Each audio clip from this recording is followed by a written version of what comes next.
కొద్దిగా తను డిస్టర్బ్ అయ్యాడా, మరి ఏమయ్యాడో, సినిమాకున్న మైనస్ ఏంది, తను ఎందుకని పదే పదే ప్రశ్నలు పెడుతున్నా, తన మాటలు తెలుసుకుందాం. నమస్తే అన్న. నమస్తే.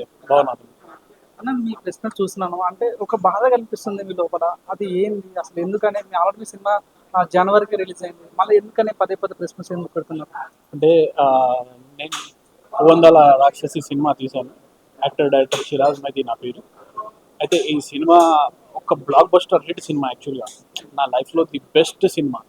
అయితే ఈ సినిమా జనాల్లోకి వెళ్ళాలి అనేది నా ప్రయత్నం.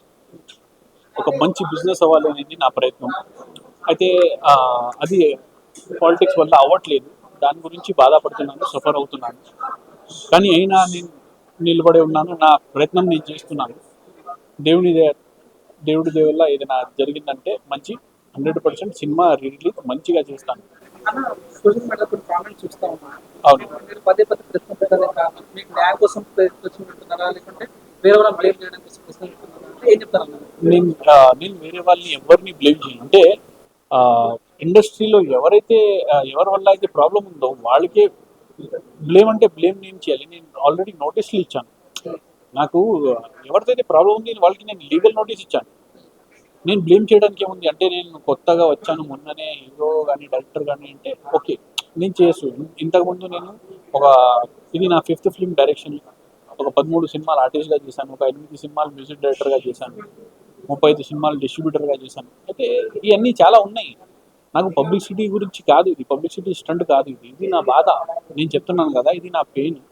ఇంకా చాలామంది చనిపోయారు. మా రాంబాబు గారు అని కో డైరెక్టర్ 90 ఫిల్మ్స్కి చేశారు. ఆయన ఒక సినిమా తీశారు, బ్రహ్మాండ అని, మీ అందరికీ తెలిసి ఉంటుంది. ఆయన కూడా ఇలా అవ్వట్లేదు బిజినెస్ అని చెప్పేసి ఆయన కూడా ఈ బాధతో చనిపోయారు. రమేష్ గారు మన అరుంధతి అమావాస్య అని సినిమా తీశాడు. ఆయన 3 కోట్ల వరకు ఖర్చు పెట్టాడు. ఆయనకి కూడా సేమ్ సిచ్యువేషన్ వచ్చి ఆయన కూడా చనిపోయారు. మన ఈషారెబ్బాయి హీరోని, మన hero Krishna Chaitanya, producer Mack గారు, ఇది ఓ మధు అని సినిమా, ఆయన కూడా 3.5 కోట్లు ఏదో పెట్టారు, రూపాయి రాలే. అంటే అందరి సిచ్యువేషన్స్ ఇలా ఉన్నాయి. ప్రజెంట్ ఇండస్ట్రీ అంత దారుణంగా, పాలిటిక్స్ విపరీతంగా పెరిగిపోయింది. బ్రతకడానికి, ఊపిరి ఆడడానికి కూడా అవకాశం లేదు. క్యూబ్, యూఎఫ్ఓ రేట్లు ఇండియాలో ద హైయెస్ట్ రేట్ మన ఇండియాలోనే ఉన్నాయి, ఇక్కడ తెలుగులో. అయితే అది తగ్గట్లేదు. ఇవన్నీ చాలా ప్రాబ్లమ్స్ ఉన్నాయి. తమిళ్, కన్నడ, మలయాళం, శాటిలైట్, హిందీ, ఓవర్సీస్ ఏ రైట్ కూడా సేల్ అవ్వట్లేదు ఈ మధ్య. దానివల్ల అందరూ చాలామంది బాధపడుతున్నారు. అందు గురించి ఇది చేస్తున్నాడు. ఇప్పుడు ఏంటంటే మీ సినిమాలో దమ్ము ఉంటే ఆటోమేటిక్గా ఓటీటీలో కానీ లైక్ ప్రజలు దాన్ని స్వీకరిస్తారు. సో అనుకుంటే ఇప్పుడు చూసిన గతంలో ఆర్జీవి గారు లాంటి పెద్ద డైరెక్టరే యూట్యూబ్లో సినిమా రిలీజ్ అవుతున్నారు. మీరు అనుకుంటే కూడా యూట్యూబ్లో రిలీజ్ చేసి ఓటీటీలో రిలీజ్ చేయొచ్చు కదా. ఎందుకు మీరు పదే పదే అంత బాధపడడం ఎందుకు అంటే మీరేం చెప్తారు? ఆర్జీవి గారు ఒక బ్రాండా, లేకపోతే నార్మల్ డైరెక్టర్ ఆయన? మీరు ఏమనుకుంటారు ఆయన గురించి? మంచి డైరెక్టర్ కదా. ఆయన పేరు ఉంటే జనాలు చూస్తారా, చూడరా సినిమా? యూట్యూబ్లో అయినా, వాట్సాప్లో అయినా, ఎందులో అయినా సరే ఆర్జీవి గారు అంటే పేరు, బ్రాండ్ చూస్తారు. మనది అయితే బ్రాండ్ కాదు కదా. మనం ప్రయత్నం చేస్తున్నాం, మనది మంచి సినిమా తీసాం. మనం యూట్యూబ్లో పెడితే ₹1,00,000 కూడా రాదు. ఇంకా ఇందులో ప్రాబ్లం ఏంటంటే, ఇప్పుడు తీస్తున్నారా, ఇప్పుడు ఈ వీడియో ఏదైతే అవుట్పుట్ వస్తుందో మీరు తీసుకెళ్ళి యూట్యూబ్లో పెట్టండి, దానికి రిపోర్ట్ చేస్తారు ఎవరు? ఐటీ సెల్ ఉంది వీళ్ళకి. ఒక ఐటీ సెల్ వల్ల రిపోర్ట్ చేయడం వల్ల మీ వ్యూస్ పెరగదు, మీకు అక్కడ మళ్ళీ ఈ షార్ట్ కనపడదు, లిస్ట్లోనే కనపడదు. అంటే అంతమంది అక్కడ కూర్చొని కొత్త కొత్త ఐడీస్తో ఇది రిపోర్ట్ చేస్తూ ఉంటారు. అంటే విపరీతంగా పాలిటిక్స్ ఉంది. ఆ పాలిటిక్స్ తగ్గాలి. మన అబ్బాయి అని చెప్పేసి అవకాశం ఇస్తే వాళ్ళకి కూడా మంచిది, నాకు కూడా మంచిది అని నేను కోరుకుంటున్నాను. ఇంత ధైర్యంగా ప్రశ్న పెడతారు కదా, ఇంతే ధైర్యంతో పాలిటిక్స్ నడుస్తూనే ఉంటారు కదా, ఆ పాలిటిక్స్ నడిపించే పెద్దలు ఎవరు చూస్తారు? చెప్పాను కదా, చాలా ప్రెస్ మీట్లో చెప్పాను. అంటే మన సురేష్ బాబు గారు ఉన్నారు, ఆయనకి తెలుసు ఇది. ఆయన ప్రెసిడెంట్గా ఉన్నారు ఛాంబర్కి. అల్లు అరవింద్ గారు ఉన్నారు, ఆయనకి ఎన్ని థియేటర్స్ ఉన్నాయి. సునీల్ నారాయణ గారు ఉన్నారు, ఆయన చేతిలో ఎన్ని థియేటర్స్ ఉన్నాయి. అంటే ఇలాగే చాలా మంది ఇలా ఉన్నారు. అయితే పేరు తీసుకోవడం పెద్ద గొప్పవాడిని అయిపోతాను, నేను కాంట్రవర్సీ చేసేస్తాను అనేది కాదు. నా బాధని పట్టించుకోవట్లేదు అందు గురించి. మీ పోరాటం అంటే సినిమా డబ్బులు రావాలని పోరాటమా, లేకుంటే సినిమా ప్రజలా తీసుకెళ్ళి మంచి వీస్ వచ్చి లైక్ మంచి పేరు సంపాదించాలని మీ పోరాటం?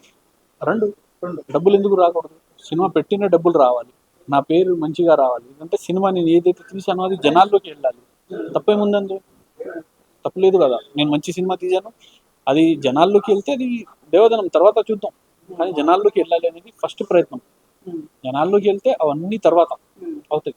కానీ ఇప్పుడు ప్రతి ఒక్కరి కామన్ మ్యాన్స్ అందరు కూడా చూసినప్పుడు అరే చిన్న సినిమాలు తొక్కేస్తుంటారు అనుకుని చూస్తూనే ఉన్నాము. ఇప్పుడు మిమ్మల్ని చూస్తుంటే అదే అనిపిస్తుంది. అదే అనుకోవచ్చా? వాళ్ళు ప్రయత్నం చేస్తున్నారు కానీ నేను ఆగట్లేదు. మీరే చూస్తున్నారు. ఉమ్, నేను ఆగుతున్నాను. ఉమ్, నేను ఆగట్లేదు. మీ ముందుకు వస్తున్నాను, మాట్లాడుతున్నాను. ఉమ్. అంతే, ఆగను కూడా, ఎప్పటికీ ఆగను. బట్ సినిమా పెద్దలకి అప్పీల్ చేసుకుంటారు మా సినిమాని ఎంకరేజ్ చేయడం. చేయండి సార్, నేను మీ వాడిని. నేను బయట వాడిని కాదు కదా. నేను వేరే స్టేట్ నుంచి రాలేదు. నేను ఇక్కడే లోకల్. తెలుగు సినిమా తీశాను స్ట్రైట్గా.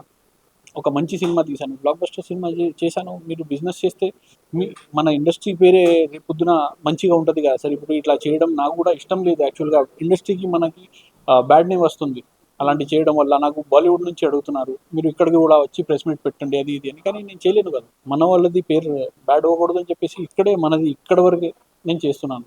సో అందరు ప్రాక్టీస్ ఈ సినిమాలో చాలా పెద్ద వాళ్ళు నాకు వచ్చారు. కీర్తి వరం అలాంటి వాళ్ళు నాకు ఇచ్చారు. అవును. ఎందుకంటే మీరు ఇప్పుడు సోలో ప్లేస్మెంట్ ఇస్తున్నారు, వాళ్ళకు కూడా ఇబ్బంది అయింది కదా. మరి ఎందుకు వాళ్ళకి ఏమి ఇబ్బంది అయింది?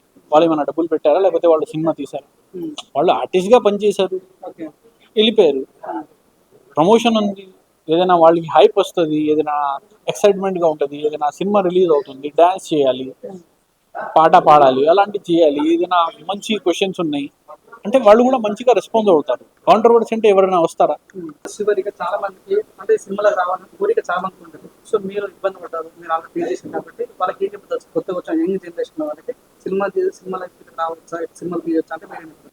నేను ఒకటే చెప్తాను, ఫస్ట్ లైఫ్లో ఒకటి డిసిప్లిన్ ఉండాలి. ఫస్ట్ అన్నీ నేర్చేసుకోండి, అంతా నేర్చుకోండి ఒక లెవెల్లో. అంటే మీకు బిజినెస్ గురించి తెలియాలి, మీకు సినిమా ఎలా తీస్తారో తెలియాలి.